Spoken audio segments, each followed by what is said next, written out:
पुणे शहराला 24 तास पाणी हवं असेल आणि पावसाळ्यामध्ये जी पूर परिस्थिती येते ती आटोक्यात आणायची असेल तर हा एकमेव उपाय आहे. पुण्याला 3 धरणं पाणी देतात. खडकवासला, पानशेत आणि वरसगाव. आता ही जी धरणं आहेत ही पूर्ण पावसाळ्यावर अवलंबून आहे. त्याच्यासाठी सरकारला एक उपाय करावा लागेल, की आता ही जी धरणं आहेत ही समुद्रापासनं एक साधारण 75 किलोमीटर लांब आहेत. त्यामुळे सरकारला इथे एक सी वॉटर आर-ओ प्लांट टाकावा लागेल, जो पाण्यामध्ये समुद्राच्या पाण्यामधलं सगळं सॉल्ट जे आहे ते सगळं काढतो आणि ते पाणी ट्रीटमेंट करून पिण्यायोग्य होतं. ते पाणी एक 75 किलोमीटर पाईपलाईन टाकून या धरणाला जोडावं लागेल, कुठल्यातरी एका धरणाला. या धरणाला जोडलं तर उत्तम. आता हा सी वॉटर आर-ओ प्लांट काय करेल, 24 तास 365 दिवस या धरणामध्ये पाणी सोडेल. त्याच्यामुळे पावसाळ्यानंतर उन्हाळ्यामध्ये मोस्टली जेव्हा पाण्याची कमतरता भासते, पाणी कमी होतं, तो प्रॉब्लेम निघून जाईल. या धरणाच्या हा जो प्लांट आहे याच्या कनेक्शनमुळे ह्या धरणाचे जे काय पाणीसाठा आहे तो मेंटेन राहील आणि पुण्याला 24 तास पाणी मिळेल. हा पहिला प्रॉब्लेम सॉल्व्ह झाला. आता येऊया, हाच प्रॉब्लेम पुण्याचा फ्लड सिच्युएशन कसा कंट्रोल करेल. होतं असं की ही जी धरणं आहेत याच्यामध्ये वर्षानुवर्ष गाळ साचत असतो. आता हा जो गाळ आहे हा गाळ काय कोणी काढायला जात नाही, कारण हा एक खूप मोठा खर्चिक गोष्ट आहे. त्याच्यामुळे होतं काय की सरकार किंवा सरकारचे जी काही लोक असतील ते जोपर्यंत धरण भरत नाही तोपर्यंत धरणाचं पाणी सोडत नाही. नेमका हा प्रॉब्लेम होतो पावसाळ्यामध्ये, की जेव्हा धरण जे आहे, जेव्हा धरण क्षेत्रामध्ये आणि शहरामध्ये पूर्ण मोठा पाऊस जेव्हा होतो तेव्हा धरण पूर्ण भरतं. मग धरणाचे दरवाजे उघडले जातात. ते जे आहेत पाणी, ते एवढं पाणी आहे की नद्या ज्या आहेत त्यांना अक्षरशः पूर येतो. मग त्याच्यामुळे प्रॉब्लेम असा होतो की जे काय कॅनॉल्स शहरातले असतील ते नद्यांना जोडलेले असतात. मग ते कॅनॉल्स त्यांचं पाणी नद्यांच्या ह्याच्यामध्ये पटकन वाहून जात नाही. ते पाणी अडकल्यामुळे शहरामध्ये एक पूर परिस्थिती निर्माण होते. ही गोष्ट सगळीकडे अवलंबून आहे. ही काय पुण्यालाच अवलंबून आहे असं नाही आहे. सगळीकडे जिथे जिथे धरणं आहेत त्या धरणाचं पाणी सोडलं की शहरातलं साचलेलं पाणी पटकन नदीमध्ये निघून जात नाही.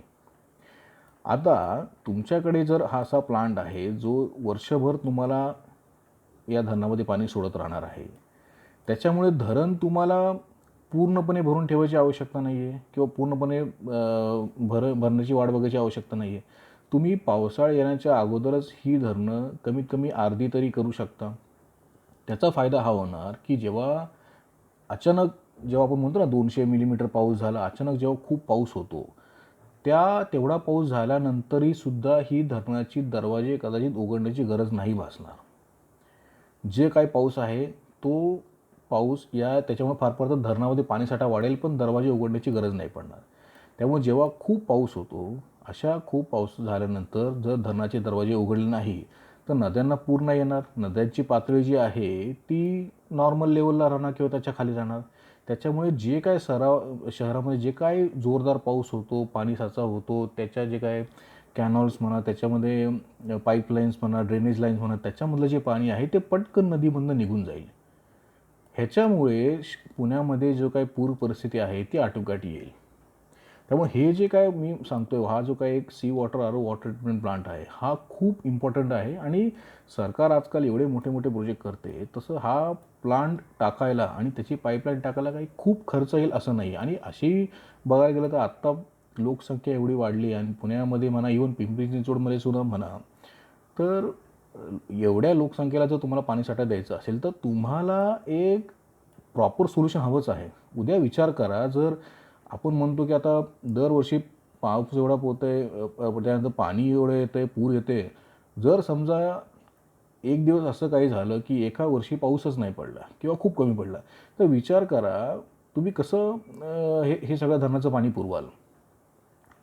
तसंच जर आता हे जे जसं मी सांगितलं की या सी वॉटर आर-ओ प्लांट जो आहे तिथनं पाणी इथं पंपिंग करत राहणार, जे वर्षभर तुम्ही करणार.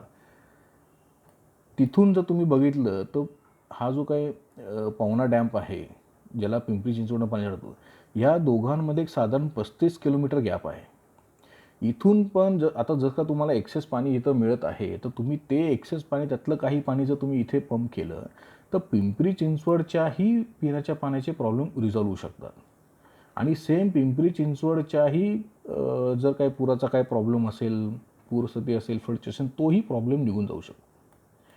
आता मुंबईनंतर जर तुम्ही बघाल तर पुणे हे एकमेव असं शहर आहे जिथे लोकसंख्या आता तुफान आणि वेगाने वाढत आहे, कारण जॉब्स जे आहेत हे पुणे मुंबईमध्ये जास्त आहेत. बाकीच्या ठिकाणी हा जो काय बेल्ट आहे, हा अख्खा बेल्टमध्ये पाण्याचे एवढे प्रॉब्लेम आहेत की त्याच्यामुळे सगळ्या लोकांना आता पुणे मुंबई हे दोनच ऑप्शन दिसतात. मग हा जो काय प्लांट आहे, हा प्लांट जो वर्षाला 24 तास आणि वर्षभर जे पाणी इथे टाकणार, हे एक्सेस पाणी जेव्हा वर्षभर या धरणातनं सोडलं जाईल, ते पाणी जाणार सरळ उजनी धरणाला. उजनी धरणाचाही प्रॉब्लेम ह्याच्यामुळे सॉल्व्ह होऊ शकतो. उजनी धरणाचं पाणी सध्या तुम्ही बघाल तर बारामती, फलटण, त्याच्यानंतर पूर्ण अगदी म्हणा हे सोलापूर म्हणा, इतकंच काय मी असं ऐकलं की लातूरपर्यंत त्याची पाईपलाईन गेली आहे. त्याच्यामुळे हा जो उजनी धरणाला जर आपण पाणी सोडलं तर या सगळ्या एरियाला 24 तास पाणी मिळण्याचे चान्सेस आहेत. तसंच जर तुम्ही लातूरपासून जर आणखीन पुढे जर काय गव्हर्नमेंटने पाईपलाईन नेली तर हे जे काही ड्रॉट एरिया आहे, जे दुष्काळी भाग आपण म्हणतो, मराठवाडा म्हणा, विदर्भ म्हणा, या एरियाला सुद्धा पिण्याचं पाणी मिळेल. त्याच्यामुळे बघा, ऑलरेडी इथे वॉटर कनेक्टिव्हिटी आहे. म्हणजे या डॅमपासून पुण्याचे हे जे डॅम आहेत, या धरणापासून ते अगदी लातूरपर्यंत वॉटर कनेक्टिव्हिटी आहे. फक्त सरकारला ही कनेक्टिव्हिटी जोडायची आहे, जी 24 तास 365 दिवस पाणी देईल. आणि इथपासून ते तुम्ही अगदी लातूरपासून ते अगदी पुढपर्यंत ह्या सगळ्या बेल्टचा 24 तास पिण्याच्या पाण्याचा जो प्रॉब्लेम आहे तो रिझॉल्व करू शकता. आता हा प्लांट इतका इम्पॉर्टंट का आहे? कारण धरणाचं पाणी जे आहे हे एकमेव पाणी राहिलं आहे या सगळ्या भागासाठी. कारण जिथे जिथे शेती आहे तिथे तिथे पाणी उपसा एवढ्या जोरदार होत आहे की बोरवेलचं जे लेवल आहे ही खूप खाली गेलेली आहे. आणि ही इवन आता माझ्या गावामध्ये सुद्धा मी असं ऐकतो की एका ठिकाणी बोरवेल मारतात आणि तिथलं पाणी संपलं की दुसरीकडे बोरवेल मारतात. आता हे तुम्ही किती दिवस करणार? इवन तुम्ही पंजाबमध्ये पण जर बघाल ना तर तिथे सुद्धा बोरवेल मारून मारून पाणीची पातळी फार खाली गेलेली आहे. मग जेव्हा हे 24 तास पाणी या सगळ्या नेटवर्कमधनं जाणार तेव्हा डेफिनेटली कुठे ना कुठेतरी ह्यांची जी भूजल पातळी आहे ती वाढण्यासाठी डेफिनेटली मदत होणार आहे. त्यामुळे हा जो काही प्रकल्प आहे याकडे सगळ्यांनीच लक्ष देणं फार जरुरी आहे. कारण धरणाचे जेव्हा दरवाजे उघडतात त्यावेळेस खूप मोठा पाऊस होतो, नद्या तुफान भरलेल्या असतात, त्यामुळे ड्रेनेज पाईपलाईनमधलं पाणी जात नाही, पूर परिस्थिती येते. तुम्ही बघाल तर जेव्हा पूर परिस्थिती येते, ड्रेनेजमध्ये पाणी सगळं जातं, तेव्हा पाणी तुम्ही बघत असाल की 2-3 दिवसानंतर तिथे पाणी नसतं. हे का होतं? कारण ड्रेनेजमधलं पाण्याला मोकळीक मिळत नाही. ह्याच्यामध्ये सगळ्या नद्या तुतडीने भरलेल्या असतात. त्याच्यामुळे हा मेन प्रॉब्लेम होतो. त्यामुळे पूर परिस्थिती आटोक्यात आणायची असेल तर नद्यांची पातळी कमी असणं आणि धरणाचे दरवाजे न उघडणे हे फार फार जरुरी आहे. आणि सरकारला तेव्हाच कॉन्फिडन्स येईल जेव्हा एक कन्फर्म त्यांना पाण्याचा सोर्स मिळेल. त्याच वेळेस ते डिसिजन घेऊ शकतात की आम्ही धरणांना कमीत कमी एक निम्मं तरी ठेवू. धन्यवाद.